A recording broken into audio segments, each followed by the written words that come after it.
Pourquoi ce que vous lisez dans les Écritures ne se reflète-t-il pas dans votre quotidien? Avez-vous parfois l'impression qu'il vous manque une pièce essentielle du puzzle?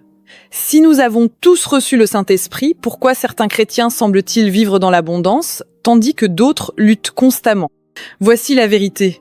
La différence réside dans le fait d'être rempli du Saint-Esprit.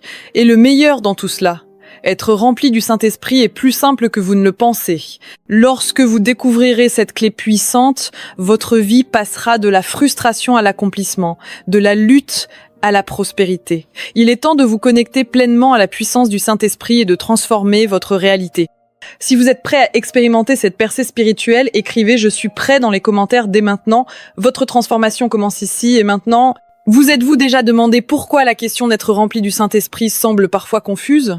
Beaucoup de croyants disent « Mais j'ai reçu le Saint-Esprit au moment de mon salut, alors pourquoi parle-t-on d'une autre expérience ?» Clarifions cela. Oui, vous avez reçu le Saint-Esprit au moment de votre salut. C'est pas une question de recevoir une seconde expérience, mais plutôt de vivre sous une influence continue et puissante du Saint-Esprit dans votre vie quotidienne. Lorsque les Écritures parlent d'être remplis du Saint-Esprit, elles ne se réfèrent pas uniquement au moment initial où le Saint-Esprit vient habiter en vous. Elles décrivent une dynamique vivante et constante où son influence agit pleinement dans vos pensées, vos actions et vos décisions. Un exemple frappant se trouve dans Actes 13, 9-11, où nous voyons Paul, rempli du Saint-Esprit, confronter un homme mauvais avec une autorité surnaturelle. Mais attendez, Paul n'avait-il pas déjà été rempli du Saint-Esprit avant cela? C'est ici que réside la clé.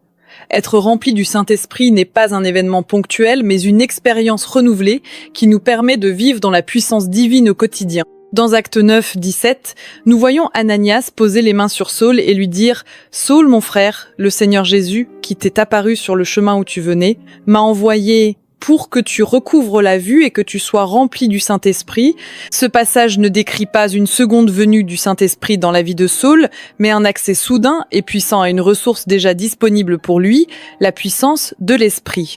Imaginez un compte bancaire rempli à votre nom. Ce solde est à vous. Mais si vous perdez votre carte de débit, vous perdez temporairement l'accès à ce qui vous appartient. De la même manière, l'accès à la puissance du Saint-Esprit dans notre vie dépend souvent de l'abandon et de l'obéissance. Dans Éphésiens 5, 18, il est écrit « Ne vous enivrez pas de vin, cela mène à la débauche. Soyez au contraire remplis de l'Esprit. » Le terme « soyez remplis » est une invitation continue, un appel constant à se laisser influencer par le Saint-Esprit. Nous crions souvent « Saint-Esprit, où est ta puissance ?» Aimez-lui murmure. Où est ta confiance? Toute la puissance divine est déjà à notre disposition, mais elle est activée par un abandon total à l'esprit. L'abandon touche chaque aspect de notre vie, y compris nos actions, nos pensées et nos choix. Abandonnez vos pieds. Où vous allez? Le chemin que vous empruntez reflète votre relation avec Dieu. Dans Psaume 1, nous lisons « Heureux l'homme qui ne marche pas selon le conseil des méchants, qui ne s'arrête pas sur le chemin des pécheurs et qui ne s'assied pas en compagnie des moqueurs. » Les endroits où vous vous permettez d'aller, physiquement ou spirituellement, influencent votre capacité à marcher selon l'esprit. Galates 5, 16 confirme « Marchez par l'esprit et vous n'accomplirez pas les désirs de la chaise. Abandonnez vos pieds à Dieu, et il vous guidera sur le chemin de la vie. » Quand vous vous abandonnez entièrement, vous êtes rempli de l'esprit de manière continue, pas comme un moment unique, mais comme un flux constant de puissance divine. Ce remplissage est une vie où chaque pas, chaque décision, chaque pensée est conduit par l'esprit. Aujourd'hui, voulez-vous déposer votre carte de débit spirituel? Abandonnez-vous à Dieu, faites un pas d'obéissance et voyez sa puissance se manifester. L'endroit où vous allez, que ce soit physiquement ou spirituellement, témoigne-t-il de votre caractère chrétien? Regardez la vie de Jésus, il allait dans des lieux que beaucoup considéreraient comme impurs. Mais la différence, c'est que il n'y allait pas pour se laisser influencer, mais pour y apporter l'influence divine. Jésus se rendait dans ces endroits pour exercer un ministère, pour atteindre les âmes, pas pour se laisser emporter par les tentations de ces lieux. Prenons un exemple concret. Si vous luttez contre l'alcoolisme, est-il sage de vous rendre dans un bar? Si vous avez une dépendance à la drogue, il est probablement préférable de ne pas aller dans ces endroits où vous pouvez facilement trouver ce dont vous avez envie, même si vous savez que vous n'en avez pas besoin. Si vous êtes dans une relation que vous souhaitez garder pure, est-ce une bonne idée d'aller passer du temps seul, tard le soir, dans des endroits isolés avec l'autre personne?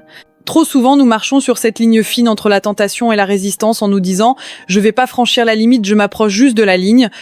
Mais si vous désirez être rempli du Saint-Esprit, vous devrez être prêt à abandonner ce chemin risqué et faire des choix qui honorent Dieu. Il y a aussi ceux qui se précipitent. Dieu dit « Ralentis, ce n'est pas le moment, attends la prochaine saison, mais nous insistons pour avancer trop vite. » Et puis, il y a ceux qui s'obstinent. Dieu dit va et eux répondent non, Dieu dit maintenant et eux disent plus tard. Ce que Dieu attend de nous, c'est de suivre sa direction, de lui abandonner nos pas et de lui permettre de nous conduire où il veut. Soyez attentifs à la guidance du Saint-Esprit. Ne précipitez pas les choses ni ne vous obstinez contre sa volonté. L'abandon total de vos pieds à Dieu vous permettra de marcher sur des chemins de bénédiction et de puissance divine. Si vous voulez être rempli du Saint-Esprit, c'est à dire que vous désirez expérimenter son influence constante, sachez que c'est pas le même remplissage que celui qui se produit au moment du salut. Ce remplissage continu, cet accès constant à la puissance de l'esprit, vient par un abandon total. Le premier acte d'abandon est de céder vos pieds à Dieu, mais ensuite, il y a vos mains. Que faites-vous avec vos mains qui sont maintenant un instrument du Saint-Esprit? Les mains du Saint-Esprit devraient être utilisées comme des instruments d'honneur, de sainteté et d'obéissance. Dans Jacques 4, 8, nous lisons « Approchez-vous de Dieu et il s'approchera de vous. Nettoyez vos mains, pécheurs, purifiez vos cœurs, hommes irrésolus. Que faites-vous avec vos mains? Les utilisez-vous pour commettre des actes de péché? Touchez-vous des choses que vous savez ne pas honorer Dieu? Manipulez-vous des objets ou réalisez-vous des actions qui ne sont pas pures? Ou utilisez-vous vos mains pour manipuler des situations à des fins égoïstes ou malhonnêtes? Les mains que Dieu vous a données devraient être saintes, propres et utilisées pour sa gloire. Elles devraient être les instruments par lesquels Dieu œuvre, apportant guérison, bénédiction et puissance. Imaginez des mains utilisées pour prier pour les malades et les voir guéris, pour bénir les autres, pour servir avec générosité et amour. Avec vos mains, vous pouvez donner librement et généreusement ou vous pouvez choisir de retenir par cupidité. Cette cupidité qui empêche le don, qui serre les ressources et refuse de partager ce que Dieu vous a confié, mais la nature de Dieu est la générosité. Elle donne sans compter avec un cœur ouvert et prête à bénir les autres. Les mains du Saint-Esprit sont un puissant moyen de manifestation de l'amour et de la puissance divine. Comment les utilisez-vous aujourd'hui? Que tenez-vous dans vos mains? Beaucoup de croyants demandent à Dieu « Saint-Esprit, utilise mes mains pour guérir, pour apporter la liberté, pour apporter la délivrance ». Mais ces mêmes mains, souvent, ne sont même pas utilisées pour les actes simples de générosité. Vous priez pour plus de bénédictions spirituelles, mais vous retenez ce que vous avez dans le monde matériel. Le Seigneur nous appelle à refléter sa nature. Il donne librement et il libère. Nous, en tant que croyants, devons faire de même. Avez-vous abandonné vos mains au Saint-Esprit dans le domaine de votre générosité ou, par peur ou par manque de foi, retenez-vous ce que vous avez? Peut être-vous, dites-vous, un jour, je serai un donateur. Mais en attendant ce jour, vous ne donnez pas, pensant que vos circonstances ne vous le permettent pas. Beaucoup attendent de recevoir davantage avant de donner, mais Dieu dit « Donne et je t'accroîtrai ». C'est par la foi que vous devez faire le premier pas. Trop de croyants se cachent derrière des excuses comme « Dieu comprend ma situation » ou « Il utilisera quelqu'un d'autre ». Mais Dieu vous appelle à être un donateur non seulement pour l'Église, mais aussi pour votre frère et sœur en Christ. Ne laissez pas vos mains rester vides. Elles peuvent être des instruments de bénédiction ou de malédiction, elles peuvent travailler ou être paresseuses. Dieu bénit les mains diligentes, celles qui travaillent avec zèle pour sa gloire. Comment peut-il bénir vos efforts si vos mains restent inactives? Si vous voulez être rempli du Saint-Esprit et vivre dans son influence, vous devrez abandonner vos actions à Dieu. Que faites-vous avec vos mains? Comment coopérez-vous à l'œuvre du Saint-Esprit dans votre vie? Ensuite, il y a la bouche. Que faites-vous avec vos paroles? Dans Éphésiens 4, 29, il est écrit « Qu'il ne sorte de votre bouche aucune parole mauvaise, mais seulement des paroles bonnes, utiles pour l'édification, pour communiquer une grâce à ceux qui l'entendent. » Vos paroles peuvent être des instruments de bénédiction ou de malédiction. Beaucoup de croyants, au lieu d'édifier, choisissent de calomnier, de médire sur les autres. Mais les vrais croyants remplis du Saint-Esprit s'abstiennent des commérages et de la calomnie. Oui, tous ceux que vous rencontrez, de vos amis à vos proches, ont leurs défauts. Mais au lieu de les critiquer en cachette, vous les soutenez et les élevez par des paroles de bienveillance et de vérité. C'est ainsi que nous devons parler. Pour être véritablement abandonné au Saint-Esprit, vous devez apprendre à voir avec les yeux de l'Esprit. Cela signifie regarder au-delà des apparences, voir les situations, les personnes et le monde qui vous entoure à travers une perspective spirituelle. Que celui qui a des yeux voit, que celui qui a des oreilles entende ce que l'Esprit dit. Vous êtes invité à ouvrir les yeux spirituels, à voir ce que l'Esprit veut vous montrer, à se comprendre qu'il désire que vous perceviez. Il ne s'agit pas simplement de voir avec vos yeux physiques, mais de percevoir avec votre cœur et votre esprit ce que Dieu voit. Vous devez être attentif à sa voix, vous laisser guider dans vos choix quotidiens et voir chaque situation à travers sa sazèche. Abandonnez vos yeux au Saint-Esprit et observez les gens, les événements et les circonstances avec une nouvelle perspective, celle qui reflète l'amour, la vérité et la direction divine. Maintenant, penchons-nous sur l'aspect intérieur, sur ces domaines plus profonds du cœur où vous devez céder au Saint-Esprit. Le premier grand pas à faire est d'abandonner votre volonté. C'est une étape essentielle et elle mérite toute votre attention. Mais avant d'aller plus loin, prenez un moment pour laisser un j'aime sur cette vidéo si vous l'appréciez. Cela permet de la faire connaître à encore plus de personnes et vous ne savez jamais qui pourrait avoir besoin de cet enseignement. Un simple geste, mais avec un grand impact. Si vous souhaitez continuer à recevoir mes enseignements sur le Saint-Esprit, assurez-vous de vous abonner dès maintenant. Et n'oubliez pas de cliquer sur la cloche de notification pour être alerté à chaque nouveau contenu, afin de ne rien manquer de ce que nous partageons. Dans Luc 22, verset 42, nous voyons Jésus se retrouver à un carrefour décisif. Il se prépare à affronter le moment le plus douloureux de sa vie sur terre. Là, il porte sur ses épaules le poids des péchés de l'humanité passée, présent et futur. Il se retrouve face à l'obscurité de ses actions, à la honte, à la culpabilité, à la lourdeur de tout ce qu'il doit porter. Il sait qu'il va tout endurer sur la croix, motivé par l'amour et par son dévouement à la gloire du Père. Il s'apprête à donner sa vie, à affronter non seulement l'angoisse de son âme et de son esprit, mais aussi la douleur physique, le déchirement de sa chaise, le clouage de ses mains et de ses pieds, la couronne d'épines, les fouets. Il sait que ce moment sera d'une intensité extrême. C'est là que commence le véritable abandon. Il est facile de se soumettre lorsque l'on s'engage dans quelque chose que l'on désire, lorsque l'on s'engage dans une bénédiction ou dans ce pourquoi on a prié. Mais Jésus, dans cette épreuve, nous montre un abandon total, même face à la souffrance la plus intense. Lorsque le Seigneur vous appelle à vous engager dans quelque chose de douloureux, quelque chose que vous préférez éviter, c'est là que la véritable lutte commence, celle des volontés. Pourquoi n'entendons-nous plus de prédications sur la vie abandonnée? Pourquoi avons-nous arrêté de parler de la vie crucifiée, de cette soumission totale à Dieu? En tant que croyants, nous devons comprendre qu'être remplis du Saint-Esprit et vivre sous son influence signifie parfois faire face à des situations que nous ne voulons pas affronter. C'est précisément là que commence la véritable soumission. Dans Luc 22, 42, Jésus dit « Père, si tu veux, éloigne de moi cette coupe. Cependant que ma volonté ne se fasse pas, mais la tienne. » Ce moment révèle la profondeur de l'abandon de Jésus à la volonté du Père. Alors, êtes-vous prêt à abandonner votre volonté? Arrêtez d'être aussi têtu. Il y a des aspects de votre vie que Dieu veut changer, des domaines où il souhaite intervenir, mais vous résistez. La véritable vie chrétienne se trouve dans le renoncement à soi-même et dans l'abandon total à Dieu. Voulez-vous de la puissance? Il vous faudra céder. Vous aspirez à des miracles? Vous désirez voir le Saint-Esprit à l'œuvre dans votre vie? Alors préparez-vous à mourir à vous-même. C'est la clé, mourir à soi-même. Je ne parle pas simplement d'être rempli du Saint-Esprit comme si cela consistait à posséder l'Esprit, non, je parle de céder complètement à l'Esprit. Lorsque vous mourrez à vous-même, c'est alors que l'Esprit vous amène à lui céder vos zones d'ombre, ces recoins de votre vie que vous n'avez jamais voulu lui soumettre. Il veut ces fêtes-là aussi. Ne craignez pas de lui donner, cela inclut également de renoncer à vos émotions, notamment la peur et l'anxiété. Dans Philippiens 4, versets 6 et 7, il est écrit « Ne vous inquiétez de rien, mais en toute chose, faites connaître vos besoins à Dieu par des prières et des supplications, avec des actions de grâce. Et la paix de Dieu, qui surpasse toute intelligence, gardera vos cœurs et vos pensées en Jésus-Christ. » Là, nous sommes invités à abandonner notre anxiété.